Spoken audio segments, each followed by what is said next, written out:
Tonton video ini sampai selesai agar Anda tidak gagal paham. Usulan Anies Ganjar di Pilpres 2024. Pasangan Anies Baswedan Ganjar Pranowo di pemilihan presiden 2024 bisa menghilangkan polarisasi di masyarakat. Menarik kalau bisa Anies Ganjar. Ustadz Salim Afilah di akun Twitter @salimafillah pada hari Senin 23 Mei. Salim memilih Ganjar untuk jadi capres karena faktor suku Jawa. RI satunya sebaiknya yang Jawa, Mas Anies sabar dulu jadi RI 2. Mas Ganjar hadiah pernikahan untuk Mbak Siti Atikoh berupa buku Kupinang Engkau dengan Hamdalah, karya Ustadz Kupinang. Tokoh NU Ainun Najib mendukung penuh pasangan Ganjar Anies demi memperkuat kerukunan masyarakat. Setuju kalau Ganjar Anies untuk merekatkan kembali yang sudah terpolarisasi. Ainun Najib lantas menuturkan bahwa dukungan yang diberikan pada Ganjar Anies tidak mewakili organisasi manapun. Disclaimer, murni pendapat pribadi, tidak mewakili kawan-kawan yang lain atau komunitas aktivitas yang lainnya. Jelas Ainun Najib.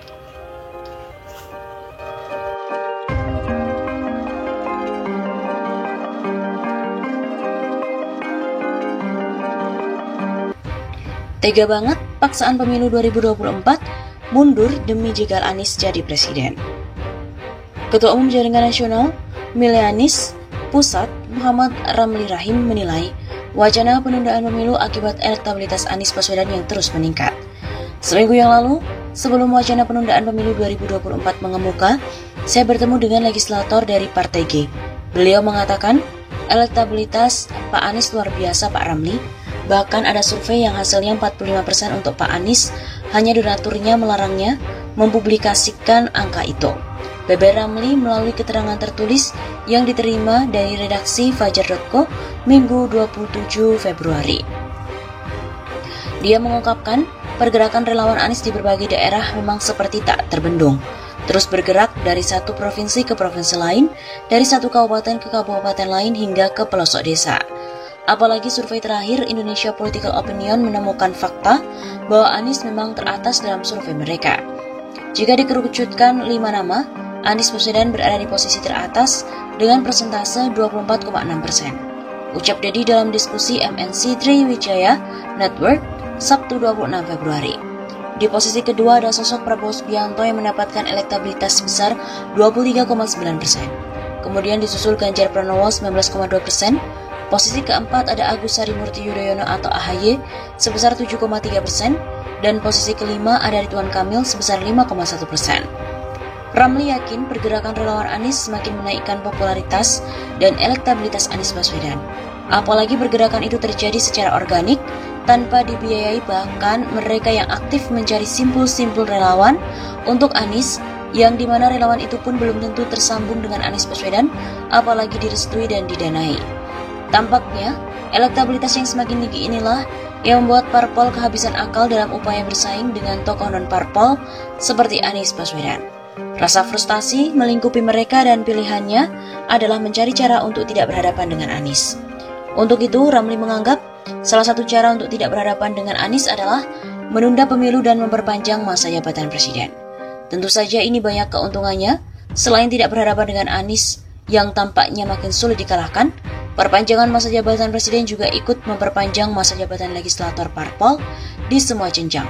Memperpanjang masa jabatan menteri, bahkan bisa jadi memperpanjang masa jabatan kepala daerah. Keputusan itu tentu saja menguntungkan parpol, apalagi parpol penguasa. Sehingga mendorong isu itu semakin kencang, pasti akan mereka lakukan dengan semangat 45. Para cukong juga pasti senang dengan wacana itu, karena mereka tidak akan berhadapan dengan Anies Baswedan yang jelas menunjukkan keberpihakannya pada rakyat kecil. Dirinya menilai, memberikan kesempatan pada Presiden Jokowi ikut Pilpres ketiga kalinya akan membuat keserakahan parpol tersamarkan. Namun itu tentu saja tidak menguntungkan mereka, apalagi mereka juga khawatir Jokowi tidak akan sanggup mengalahkan Anies di Pilpres 2024.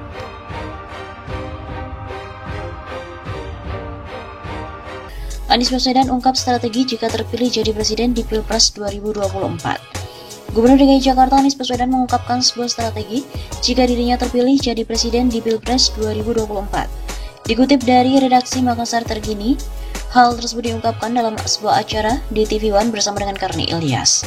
Saat itu Karni Ilyas memberikan pertanyaan mengenai langkah yang dilakukan apabila terpilih jadi presiden.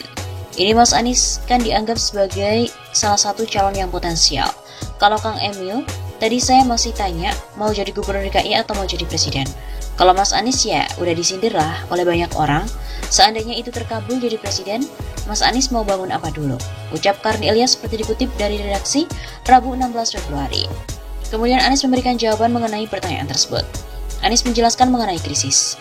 Dirinya menyebut krisis merupakan perubahan yang dipercepat. Krisis adalah perubahan yang dipercepat, setiap pribadi mengalami krisis. Organisasi mengalami krisis atau negara mengalami krisis.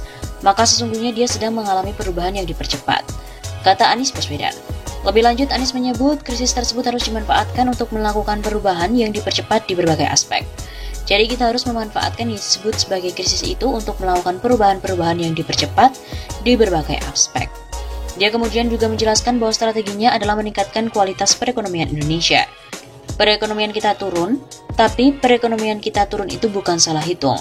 Bukan ada investasi yang salah, bukan ada kebijakan yang salah, tapi ekonomi kita turun karena mobilitas penduduk dibatasi, interaksi dibatasi.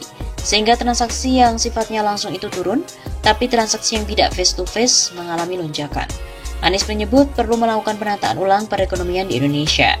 Ini kesempatan bagi kita sebagai bangsa untuk melakukan penataan ulang atas perekonomian itu. Perekonomian ini semua ikut sumbang, ada yang bawa modal uang, ada yang bawa modal tenaga, ada yang bawa modal teknologi, ada yang bawa modal tanah, ada yang bawa modal macam-macam masuklah dalam sebuah perekonomian. Anies juga menjelaskan, dari sisi tersebut, nantinya ada distribusi pendapatan. Lalu dari situ ada distribusi pendapatan, ada yang dapatnya banyak, ada yang dapatnya sedikit. Nah, ketika terjadi krisis ini berhenti semua, kita ingin meningkatkannya lagi. Maka kita harus meningkatkan kualitas perekonomian kita.